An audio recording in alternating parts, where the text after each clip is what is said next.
Hello, everyone, and welcome to episode 62 of the Run in the Paint podcast. I'm Miles. I'm here with Nick and Jackson. Guys, how are you doing today?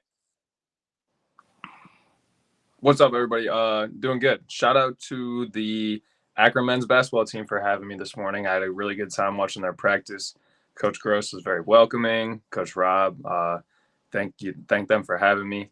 Yeah, I'm excited to talk about NBA Summer League, and it's good to see you guys.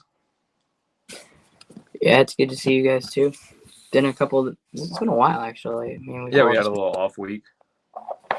Yeah, for some reason my power decided to go out last week, so couldn't record on Monday, but luckily there was enough stuff in between this last week to where we can basically compress everything into one video. But first, as Nick said, we are going to talk about the first week of the NBA 2K25 Summer League. Because now it's summertime, all of us have been pretty busy, so it's been a little difficult to get in depth and watch a ton of full games. But from what you guys have been able to see of certain players, certain teams, any games or any highlights, who are some players that have impressed you the most from Summer League? Jackson, you go ahead first. This isn't going to come as a surprise to anyone, but it's Reed Sheppard. Everyone kind of came in. They weren't sure how the smaller guard was going to play, and nobody believed in the Kentucky guard, which was just stupid because he's looked absolutely fantastic. I mean, he gets to his spots, he scores at will. And I think if the Rockets are to, get rid of Jalen Green, I think they have a perfect replacement in Reed. I think I trust Reed more on spot-up threes and stuff like that, especially behind the arc. He looks you want him running the one, though, right? I mean, my ideal lineup, like I said, in a couple of years would be Reed at the one, Amen at the two, just because I feel like Amen would still bring the ball up and all that. He'd kind of be the playmaker, but just because he's bigger, it'd be positionless 1 and 2, and then Cam Whitmore even would bring the ball up as a 3, and then Tari or Jabari, and then Şengün. That's kind of like what I ideally hope they build it up to, and then maybe Jalen Green off the bench or something else. Yeah, I mean, having Şengün at the 5, it automatically it makes it so you can be positionless because you don't necessarily need a playmaking point guard because Şengün is your playmaking big man, so you can have all these spot up shooters and then the defense with Amen Thompson as well. Something that I've done because I'm not a big college basketball watcher, so for me watching something like this is really my first time watching most of these guys playing. So what I did is I went and made a little list of player comparisons, quick player comps of players from my first time watching them. And with Reed Sheppard, he reminded me, I don't know if it's because he's a white guard who wears the number 15. He reminds me a lot of Austin Reeves.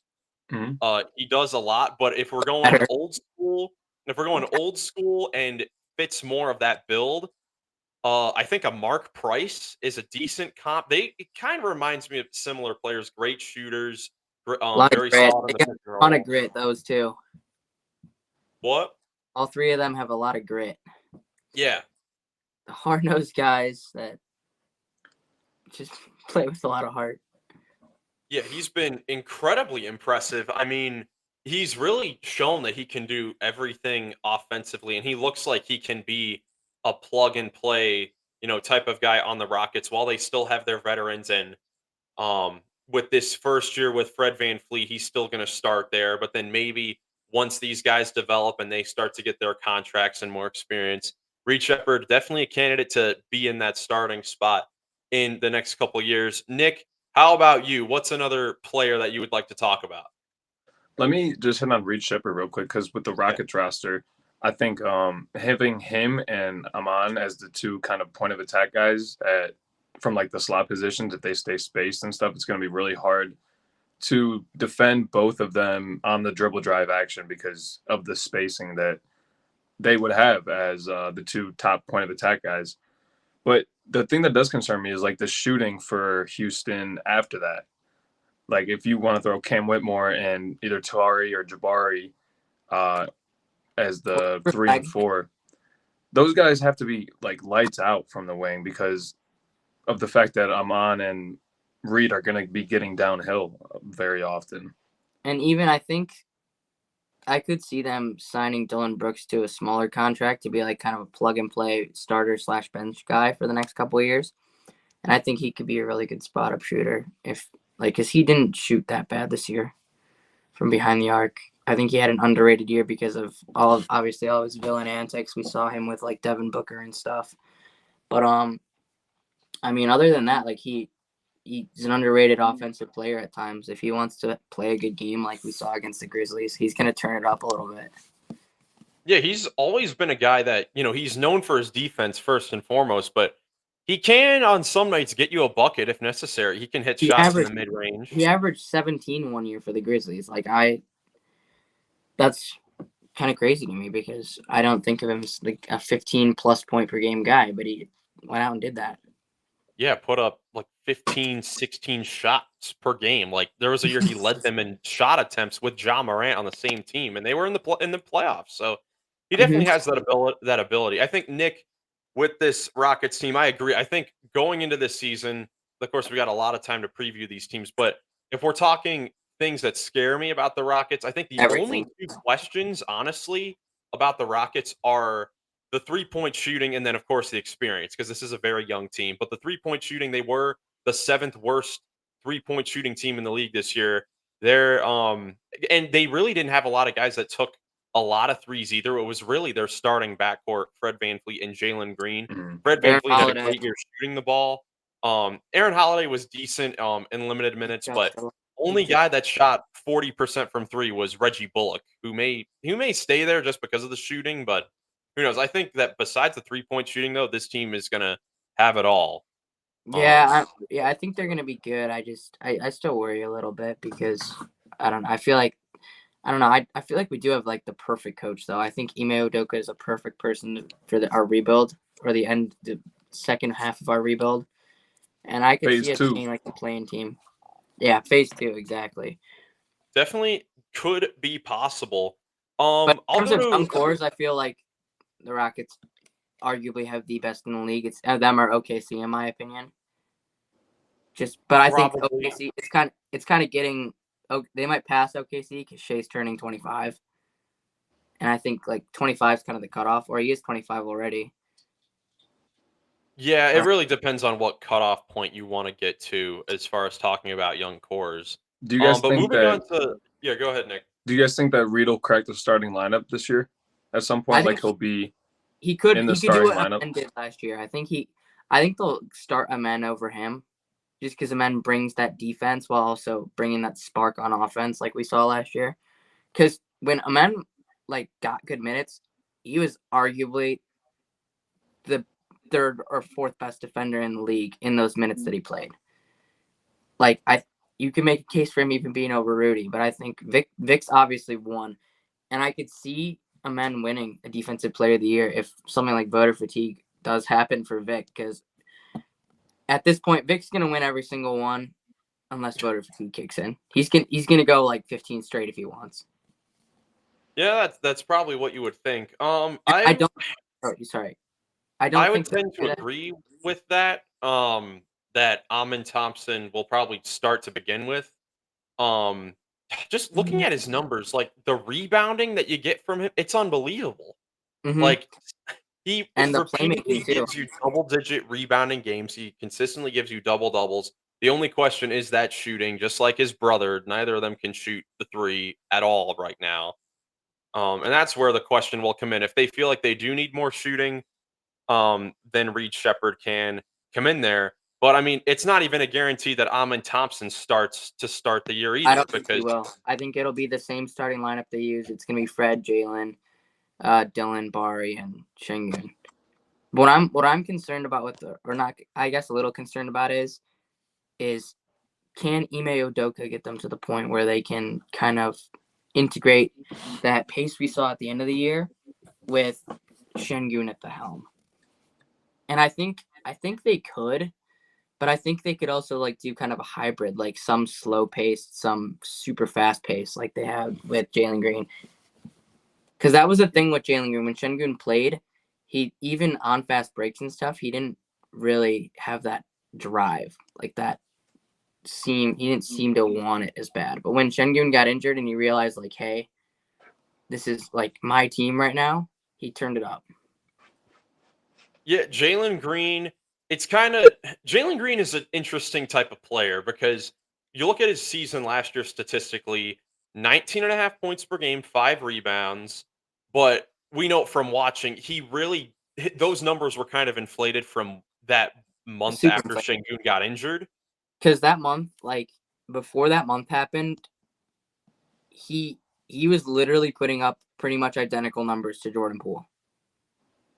Like for reference. Yeah. And Jordan Poole was getting talked about as the worst player in the NBA at the time. And that's coming from a Rockets fan. Like me and Miles looked at the stats side by side. It was literally like the exact same to a T almost. It was crazy. Yeah, it definitely was crazy. I'm gonna look back. So Şengün got injured March 10th at Sacramento. So then the final 18 games of the year, Jalen Green's numbers were 24, 6.5, 4 assists on very solid efficiency, 45% from the field, 38 from three on over 9 attempts. That's awesome. Can he do it for more than a month on a winning team? That's the question. And the Rockets were successful. I mean, they had that incredible winning streak where they made the play-in a little interesting kind of at the end of the season, and it was a winning team. I think it could happen. I don't see any reason why it couldn't happen. Oh, I think they'll most likely be a playing team. I think a lot of teams got worse and they got better.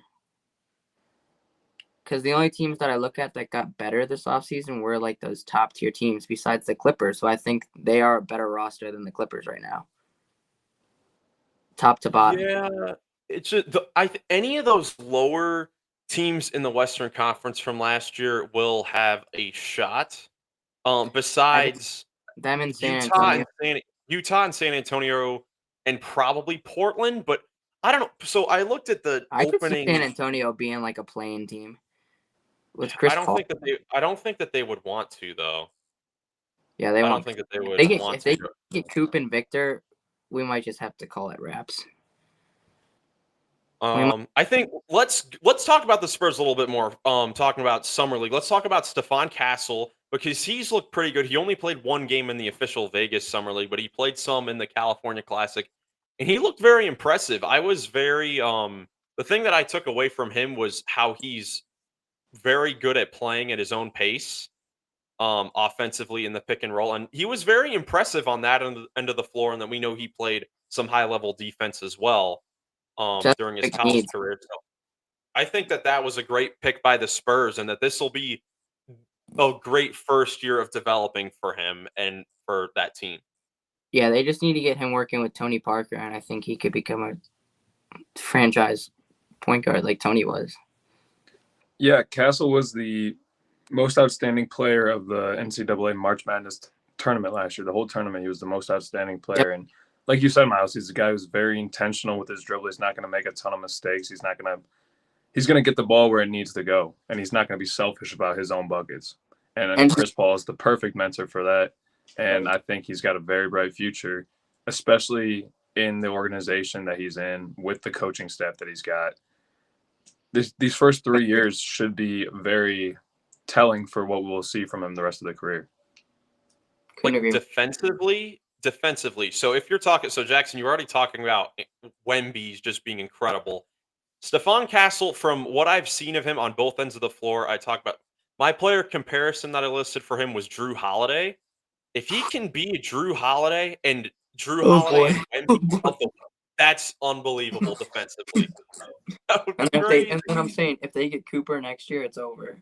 Just give him the next 15 championships and give Wemby the next 15 D points. And I honestly, we haven't talked breakout. I think we'll probably get to breakout stars sometime later this summer. Predictions for that.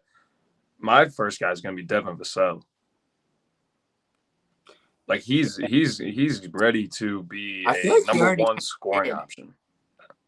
I don't know if he'll ever be a number one scoring option with Wemby on that team. I just can't see it. Well, I mean, maybe not. Maybe I'm overstepping. I guess what would be your definition of breaking out? Because he's already nearly a 20-point scorer. That's what I'm Up in saying. that by, I think he could get over 25. And once you get over 25, Wow. you're like, yeah, I think he could for sure. I don't know if I could see him getting to like 21, 22. 25. It depends on what the Spurs want to do. Like, I'm in the opinion that I don't think that the Spurs want to be good next year. I think that they want to go to try to get Cooper Flag again and try to get another franchise cornerstone because if Stephon Castle, he looked very solid. I think that if he stayed at this level, they would be pretty happy with it. And then Wemby, of course, if they could get another cornerstone guy, They don't even then need one. They need just pick one, any pick 1 through 5 next year. I'm telling you, there's 5 generational talents in next year's class. yeah, they don't need no. I don't know if most of those teams need the top pick. Of course, I don't think the Spurs don't either, but they may be thinking like the Western Conference is so competitive. We also want another guy to pair with Castle and Wemby. We could take this year off again and try to get another guy. But moving away from the Spurs a little bit, Nick, who is a player that you would like to talk about with their summer league so far? I got 2. And these are both guys who I've been high on for a long time. And if you had asked me last year around this time, hey, what would you think about these 2 guys playing their sophomore year in summer league? I would say that they would dominate. And they are doing that. And their names are Gigi Jackson second and Jarris freaking Walker. Those dudes are playing very good basketball right now, and they both just look really good. And they've been really high on my radar for a little while, and I'm excited to see them really playing where they should be, at the level that they should be. Yeah. Hopefully, Jarris Walker gets to play some next year in the rotation. I don't know. We'll see where he can fit in. He'll definitely have to earn his minutes, and even then, it may not even be enough. But I think GG Jackson is a guy we saw him get a ton of opportunity last year. He was putting up some historic numbers from the 3-point line as a young 18, 19-year-old in Pick. the NBA. Yeah, second round pick. Dude, He's someone that that could Grizzlies team definitely is come in there and nuts. provide offense for the Grizzlies next year. Grizzlies are going to be so good next year. It's not even funny. I could see them being a 1 or 2 seed. They're just so otherworldly right now, in my opinion. They still need a guy for Jaren, though. Like, yeah, they need a center. I think Jaren's better at the power forward, right? Yeah, he can't rebound. Yeah, because right now it is still like they haven't gone out and signed a center yet. Like it seems like right now that they're thinking Zach Edey may be their starting 5. He's their starting center. He's their only center on the roster right now. And while he's looked very good in summer league, like he's looked very solid, but starting center in the real NBA on a team that wants to contend, I don't know if you want him starting immediately. But what are they going to need him to do? They're just going to need him to go in there, block some shots, and rebound. That's all. Like they got their scores. You got John, Bain, and Triple J, and then you got GG off the bench, and you got Smart. Smart's going to start. I'm guessing they got their defense also. Like they don't really need their center to do that much. My biggest concern with Edey is just like he can't rebound and be a defensive impact if he's on the other end of the court and can't keep up. But at the same time, he's a guy who's always played very hard, and that obviously isn't. Oh boy, Nick leaves us. Hold on, he's coming back. There he is. Why does that keep happening? He's obviously he plays really hard, and that isn't changing. I don't know if you guys heard that or not, but yeah, we got you. Yeah, I mean Zach Edey. I know offensively, he's a very good screener. I mean, he's obviously a big guy.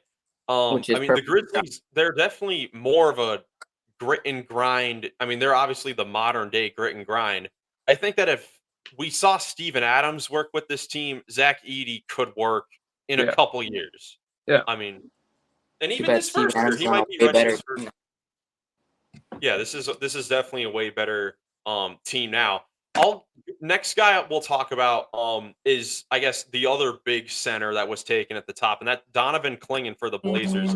I have been so impressed by him in summer league, and I know summer league is kind of hit or miss. I'll go on a little side rant really quick because first of all, for these players and for the fans of these players, it is a no-win situation for these players because if they play well, then it's just summer league. It doesn't really matter. And if they don't play well, that's such a garbage pick. They're a bust. So it is a no-win situation for these players playing in summer league by the fans.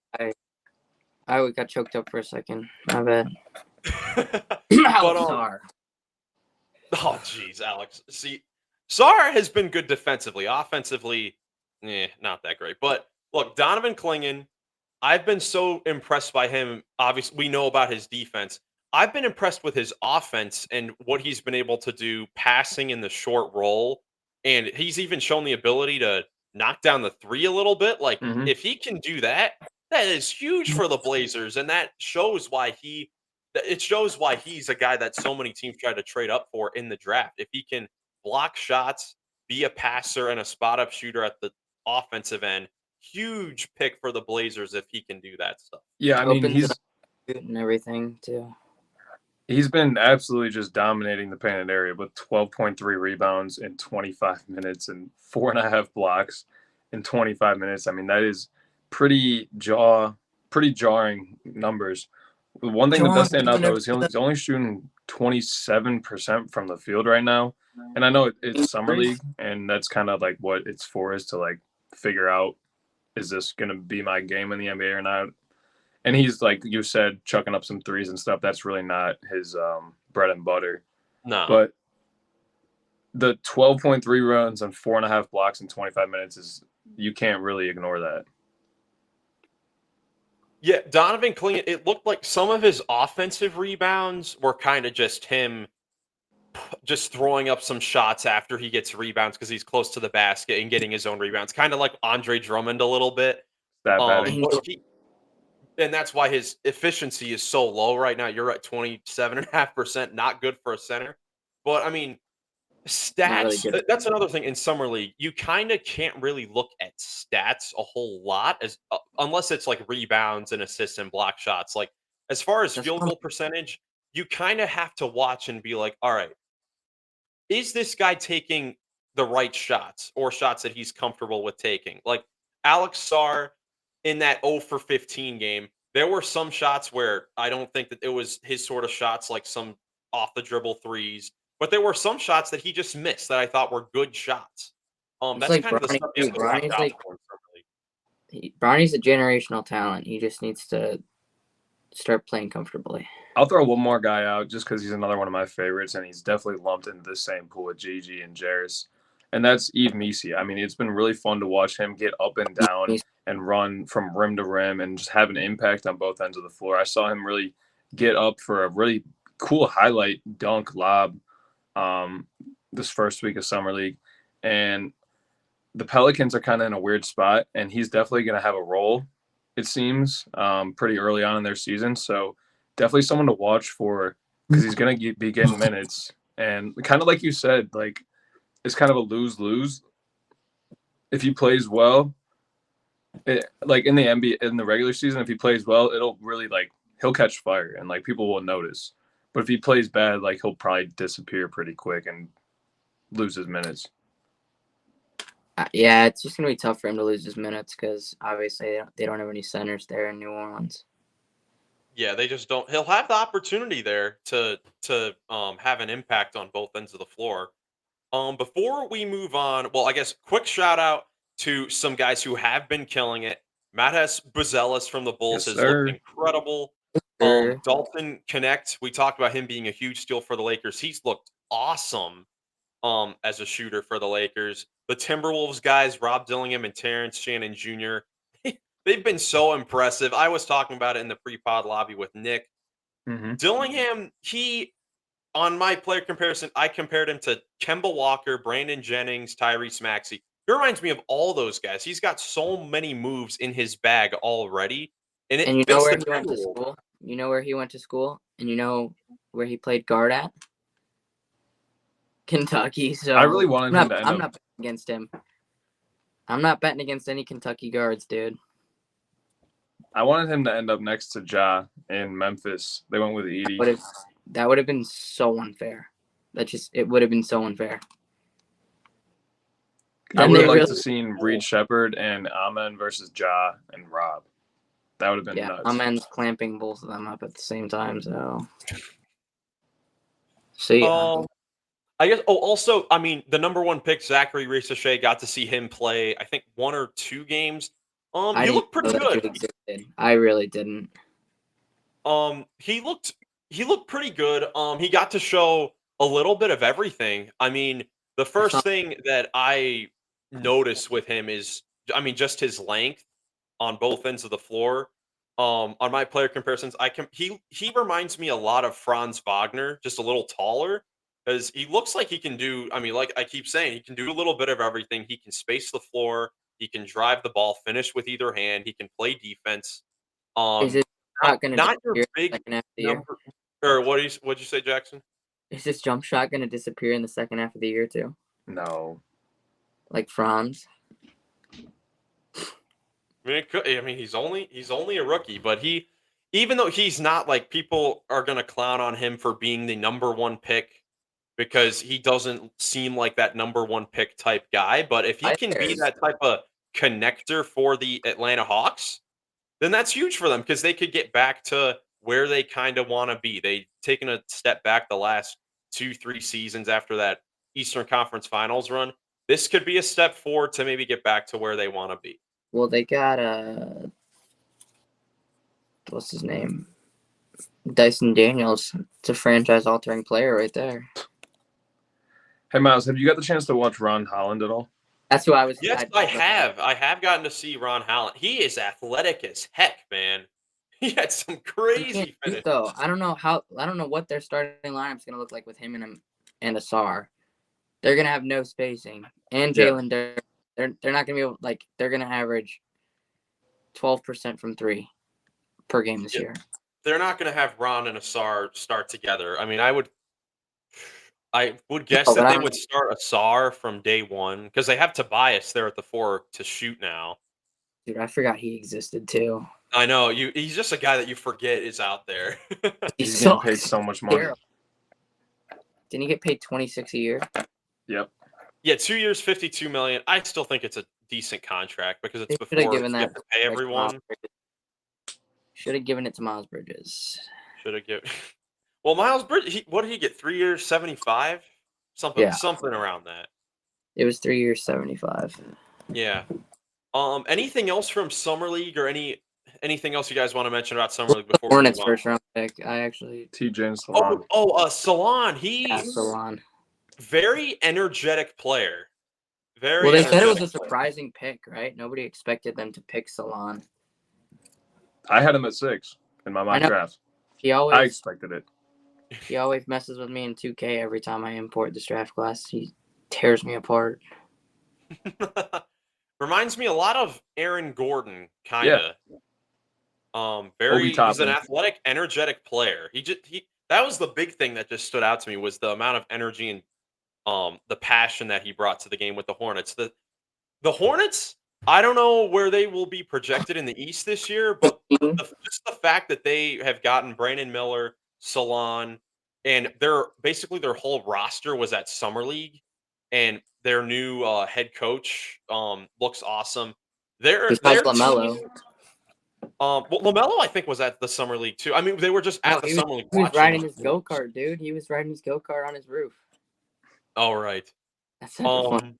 Dude. But just the team camaraderie, like, it looks so much better for the Hornets. Like, this is the first time I've seen in such a long time this team look, this together. It looks like they're gonna have fun, and that's what the Grizzlies 2 years ago were. They just had fun, and it led to winning. I don't think they're gonna lead to as much winning as the Grizzlies, but they could be a sneaky team. You never know. Hopefully they can put some butts in their seats. I think they will because, like Jackson said, they should be fun. And they still have LaMelo. You still have LaMelo's still a draw, and you have Brandon Miller, who's going to be a draw because he's going to take. I think he's going to take a leap. Could see a sophomore slump, but I doubt it from him. Yeah, I Just think so. he's such a pure Paul George-esque like scorer. It's mind-boggling. Hornets with the lowest average attendance per game in the season or in the league last year. Yeah, That's Nets will not take, that surprising. the Nets will storm in, and actually the Nets won't take that because it's still New York. But Well, Brooklyn, they don't get. I mean, I think they get fans. It's just not that loud in there because it is Brooklyn. and it's not Um, it's mostly tourists or something. Yes. These But guys no, get that bottom, $2 we'll have a long time to talk about it. But the Eastern Conference play-in tournament is definitely going to be open.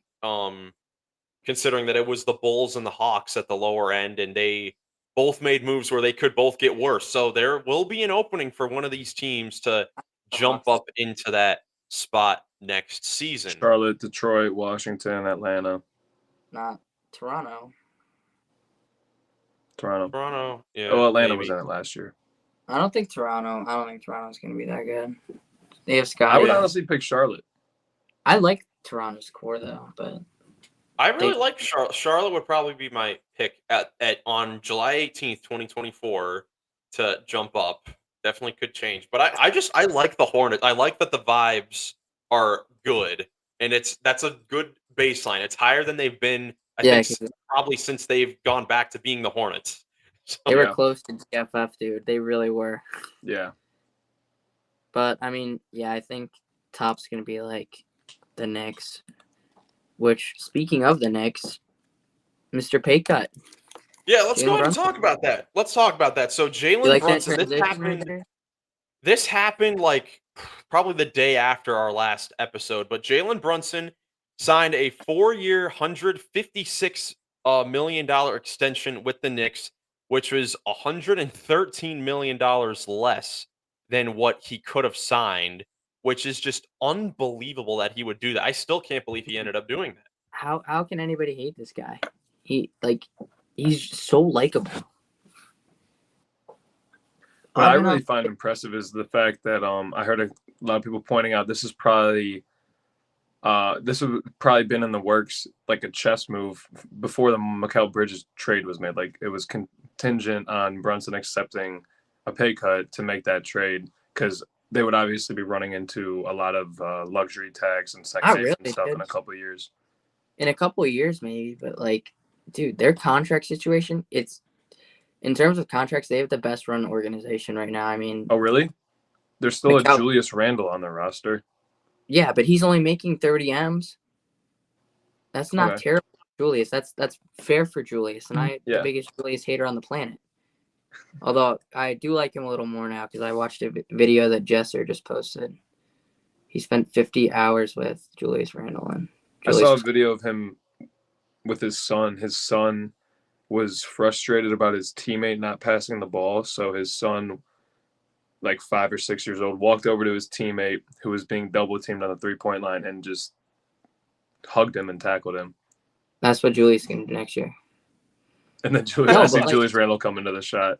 Like, hey, But you like can't you're do that. thinking, like Mikal Bridges is making what 22, 25 million next year. Brunson's gonna be making,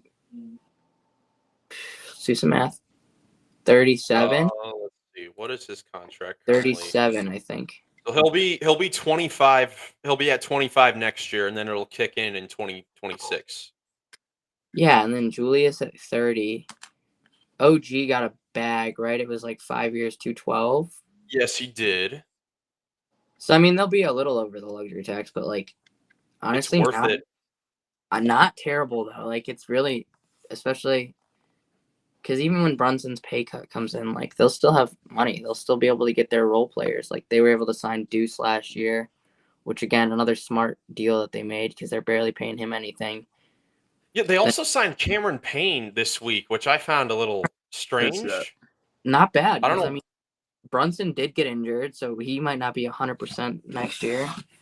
That is true because Miles McBride did have to have that stretch where he played like 48 minutes. He did the Josh Hart 48 minutes They thing. still got Josh Hart, dude. What's their starting lineup gonna look like? Are the Nova Knicks gonna kick Julius out the starting lineup? No, Randall's starting. No, unless they trade him. I'm sorry, Miles. Randall. I heard someone say Nova Knicks.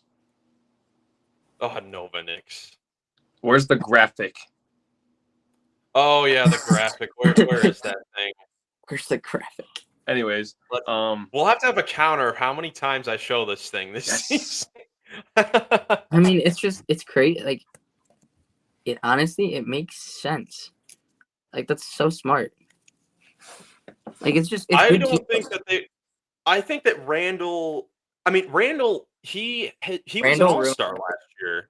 Randall He's been an ruins all-star everything. each of the last 2 years. I know that we think that they're better without him, but on day one, he is going to be in the starting lineup So, unless he is is traded Don, and he's on a different is team. Don? I feel like they have to trade him because you're not going to push Dante to the bench.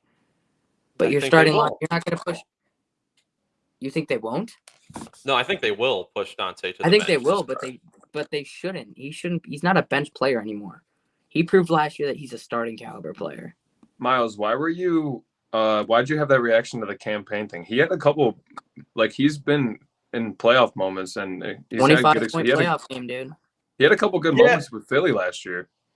He did. It was because of them already having Miles McBride, and if they have DiVincenzo off the bench, then Cameron Payne's not going to play when healthy. But he doesn't really need to. He's just kind of a safety blanket or security blanket.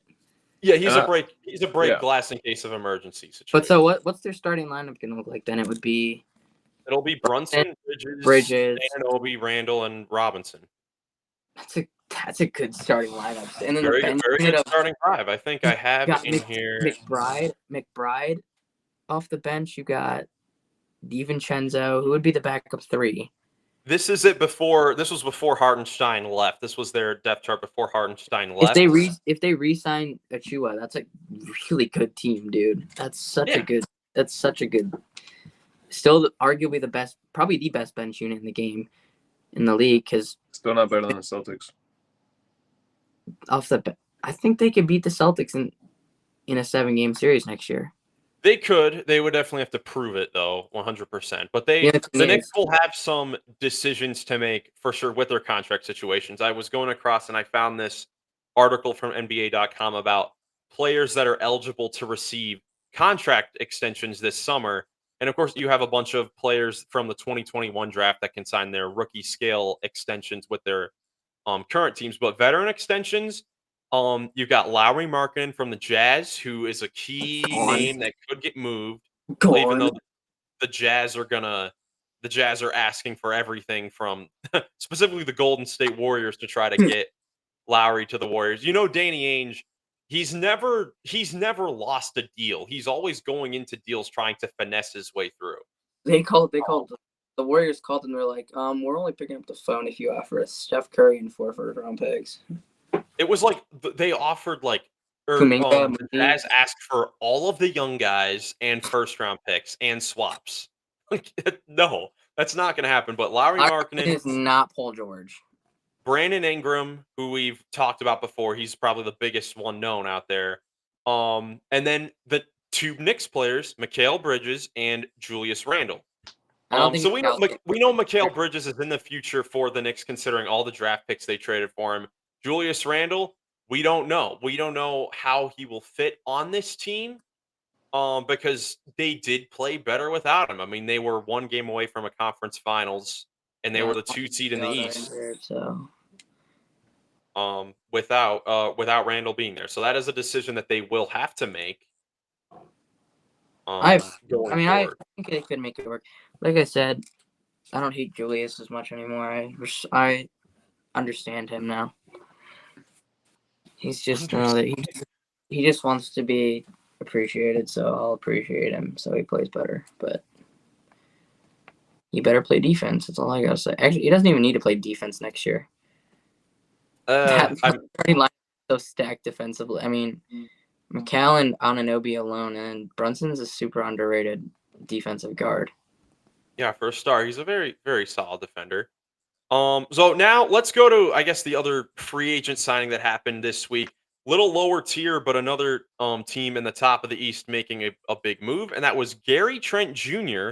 signing a minimum with the Milwaukee Bucks. Gary Trent Jr., of course, he's been a very good 3-point shooter throughout his career, has put up some good numbers with the Raptors, and Yeah, he'll be he goes to the the Bucks on a bench minimum. version I of think Malik that this was Beasley, oh, what was that, Jackson? shooting off the bench. I think he just broke out a little bit, but Gary Trent Jr., he will go right in there and be the starting shooting guard there. He's played with Damian Lillard before, so I can't believe that he Wait, only went is for the Beasley minimum. gone? Yeah, Malik Beasley went to the Pistons. Dude, I just have not paid attention at all in this offseason. But Nick, what are your thoughts on this signing? Mid. I don't have many thoughts. The Bucks are one of my. I really don't know where they're heading.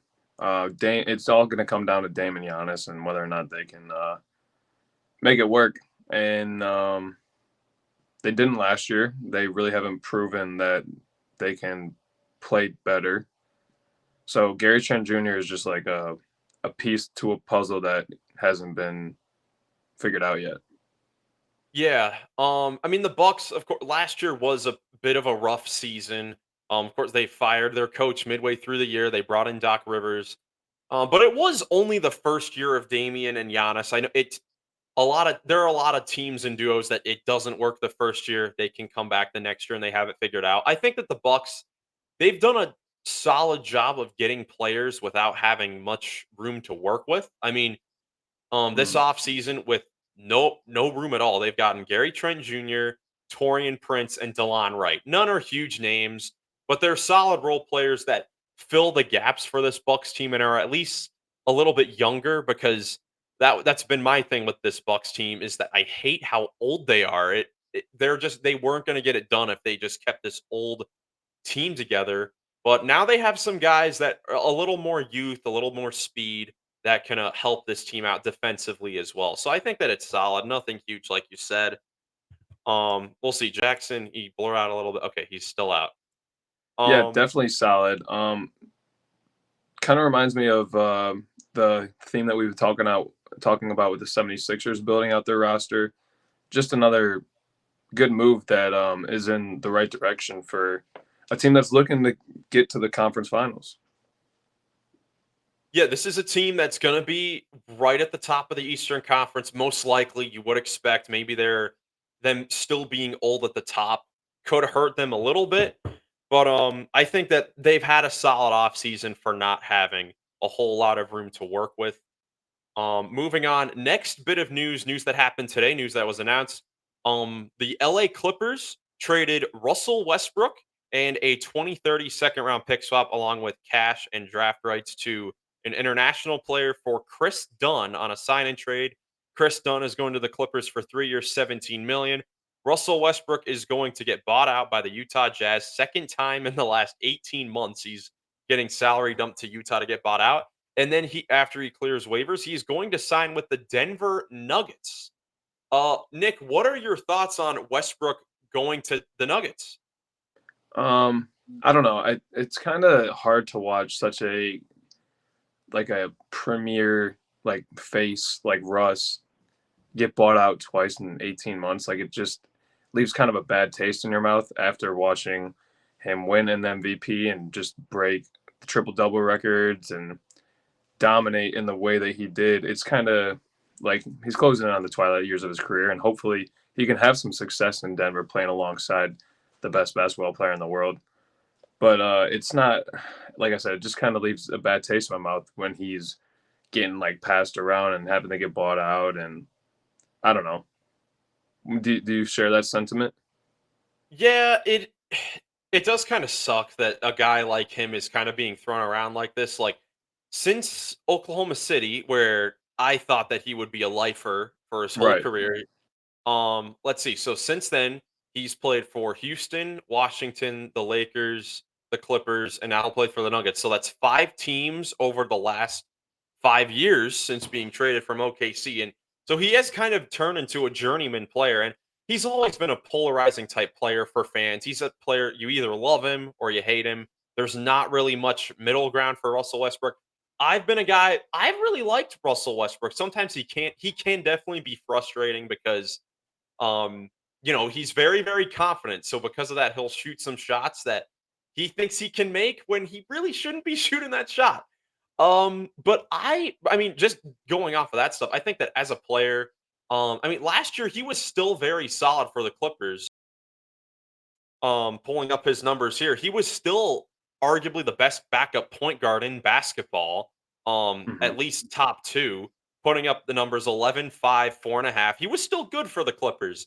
I think that the thing with this is he goes to a team that kind of needs him. The Nuggets, I've been very hard on their offseason of them just not having any depth, and now Yep. they have a backup point guard, a guy that can be a spot starter and Mhm. can potentially close games for you if you need it. So I think that for Russell Westbrook, this is a great opportunity to go to a place, the Nuggets, the NBA champions from now 2 seasons ago.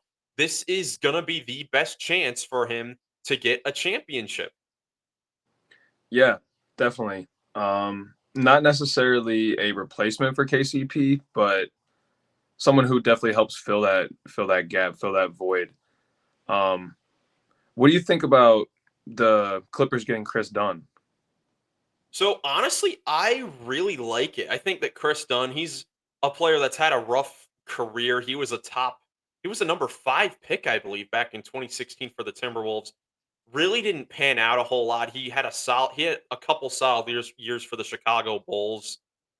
He was involved in the Jimmy Butler trade at that time. But he's really been disappointing throughout his career. One of the bigger, probably draft busts of the last 10 years. Yeah. But this last year in Utah, he played very solid.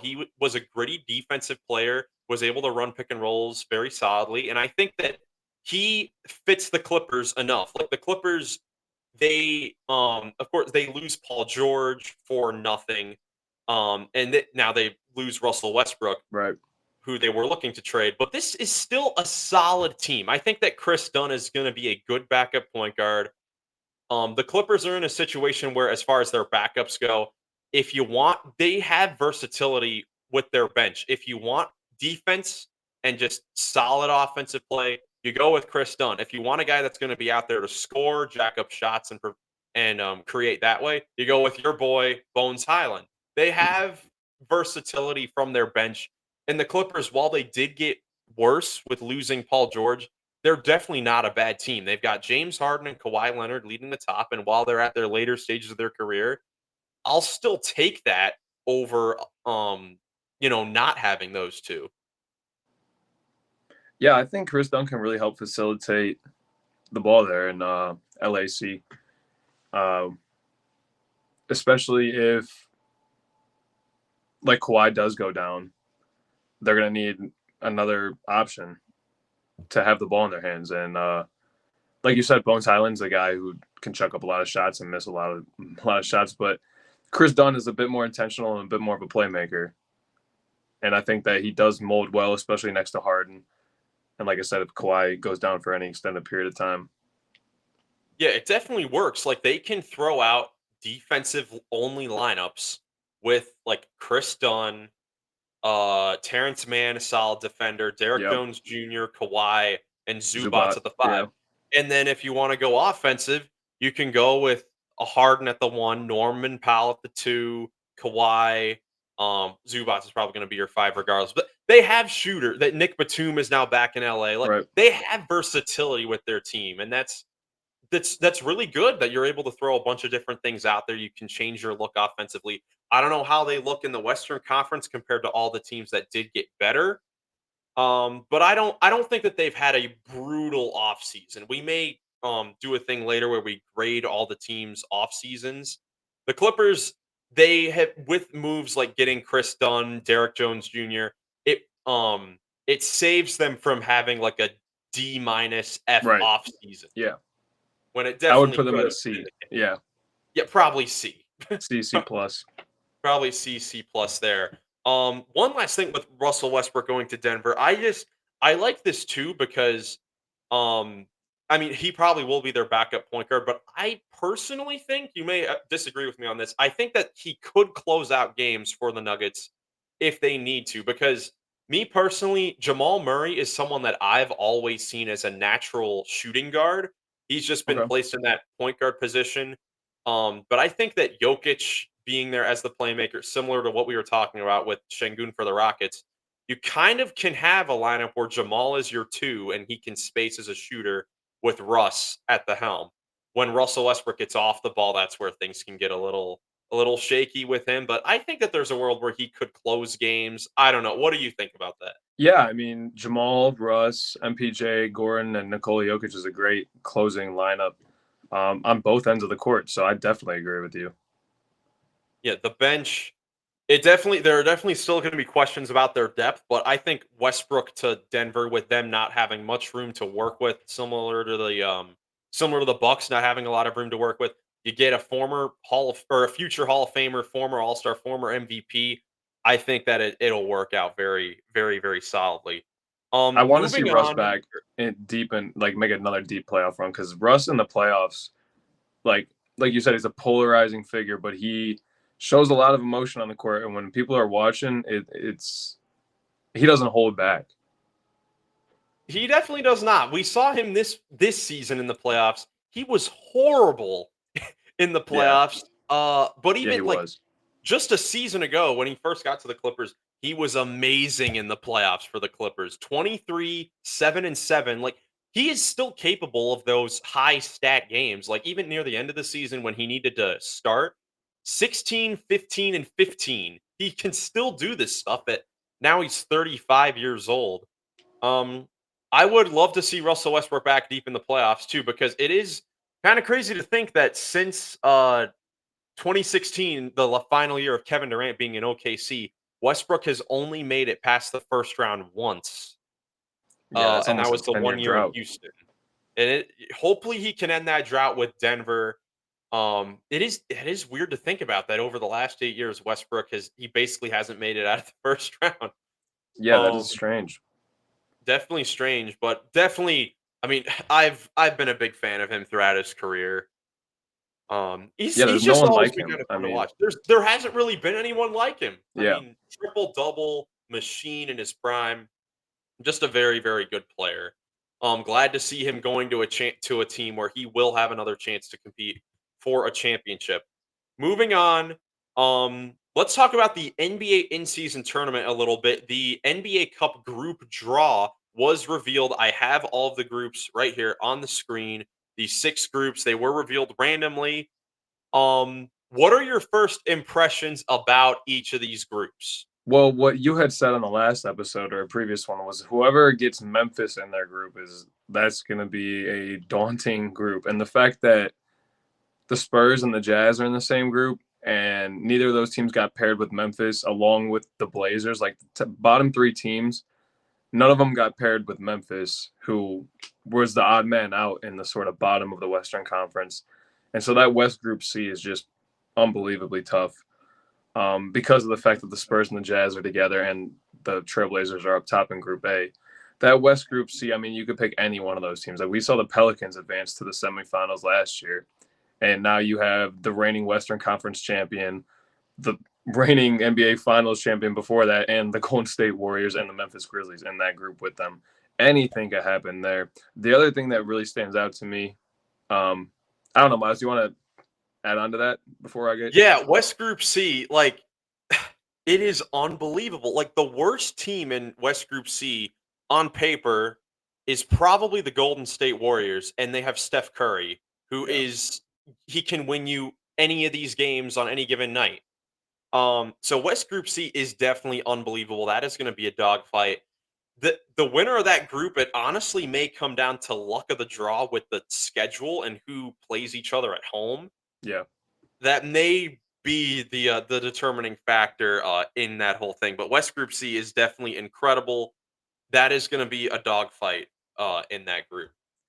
In the East, again, it's Group C that kind of sticks out to me because I'm a Cavaliers fan, and we got an incredibly lucky draw with 3 of the worst teams in the conference in the Bulls, the Hawks, and the Wizards all lumped together in there. It seems that B and A are a bit stronger. I don't know, maybe not. The East is just a lot less strong than the West. But I think the Cavs got a really solid draw in the West Group C or in the East Group C. And they could come out of that group if they can just take one from Boston. Yeah, that's definitely, I mean, me being a Cavs fan too, that's definitely something I noticed. I'm like, "Oh my gosh. How did was there a group with the Bulls, Hawks, and Wizards?" Now, there Right. is a world where the Hawks are better, but this is probably the worst group that they got. And now, of course, you have the Boston Celtics, the best team in the NBA. That's gonna be a tough team to beat. But I think that I mean, like you said, the Cavs got a lucky draw, great pull to get in this type of group. I think that they will definitely have a shot to get out of the group. I think that they can look at last season's in-season tournament. They were very close to advancing to the groups. I don't remember what the official terms of this being the second year of it, but they were close to advancing to the first round of that extra tournament. Yeah. They were a few points away, but they lost the very first game of the whole entire tournament to the Pacers by like 5 or 6 points. I think that if they can come into the tournament thinking like, "Oh my gosh, like each point, each game matters. We have to be on it right from the start," then they might have a chance and they may get some redemption this year. Another group those other two groups in the Eastern Conference, I really like East A, the Knicks, Magic, and Sixers, and the Hmm. Hornets, who you talked about before. The Hornets may be your sleeper Hmm. Pacers team. I really like East A. That's going to be super competitive with the Hornets, Sixers, Magic, and Knicks all in there. I'm gonna go in the East with the Sixers, the Pacers, and the Cavs. In the West, I'm gonna go Clippers for some reason, Thunder, and the Grizzlies.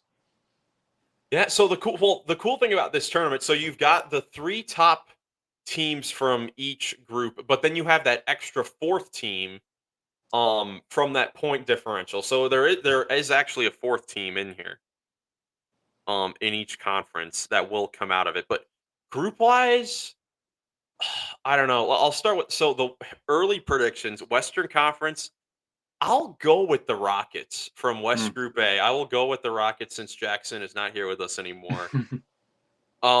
West B, will the Lakers go for it again? Can the Lakers repeat as in-season tournament champions? Uh, I'll go Rockets, Lakers, West C. I'll go with the Nuggets. And then in the East, I'll go with the Knicks, Bucks, Celtics, and Cavs. I'll go with the top four teams. Arguably, Oh, or that's no, the right. Yeah, Sixers aren't. 4 teams. My bad, 76ers. My bad, 76ers. I forgot about you. But that should be a ton of fun. I mean, just West Group C alone is going to be amazing. The Cannot wait NBA for that. Cup. The NBA Cup, man, it's great to have that in the league. I mean, last year we really didn't know what to expect with it being the first year. We really didn't understand it until it was all finished. So now that we're going to be in year two of it, now that we can understand things a little bit more, should be good. They also implemented a new rule, the Board of Governors, something that I read incorrectly at first, but they are not going to count overtime scores in terms of total points, just for obvious reasons. Mhm. That I think is a great addition there. Final bit of news before we get out of here. A couple of quick injury updates. Dallas Mavericks guard Kyrie Irving is going to undergo surgery on a broken left hand suffered during a workout over the last month. And then Bucks forward Chris Middleton is getting arthroscopic surgeries on both of his ankles on injuries suffered during the season. Does not sound fun, but both of these guys are expected to be ready to go at the start of the regular season. Are there do either of these worry you at all? Not especially. The one injury that did stick out was Deron Holmes tore his Achilles in like his Oh first yeah, summer game, and that sucks because he Denver, right? Yeah, and they correct. need depth, and they probably could have used him this year, I and think, he's going to be out the entire season. and he looked great, I believe, in his first couple games as well. Like he showed a lot of glimpses of being able to help from day one. Now he's out the window, and it's gonna wait for another year. Another Um, guy out of Dayton, if I'm not mistaken, along with Tamani Kamara. So now we got a couple yeah, of Dayton boys in the league. Correct. Obi Toppin as well there for the Mm. Pacers. Another Dayton boy. I think so. These two injuries that I mentioned to these, I guess, well, star players, Chris Middleton, former All Star. It kind of worries me. This is his third straight off season coming off some sort of injury. Kind of worries me a little bit, but he's still like he's always been an underrated player. He's probably been the most underrated player over the last few seasons. But no matter what injury, he always is very solid during the regular season and great in the playoffs. Like last year in the playoffs, he was awesome for the Bucks. Yeah, coming off injury, like you said, I don't think it'll have a huge impact on his the entirety of his, like the whole big picture of his season. Yeah. So yeah, this'll just quick injury news. But yeah, a lot of good stuff to talk about over the last week. We will be back on Tuesday with another edition of the Run in the Paint Dude, podcast. we Nick, you made got it. anything else? No, we made it. We did it. We did it. We did it. We did an hour. we I didn't know we did, were gonna make it there, but we did it. we did do an hour. Well, guys, thank you so much for watching. If you enjoyed, leave a like, subscribe for more NBA content. Hope you have a great rest of your day, and we will catch you in the next one. Peace out.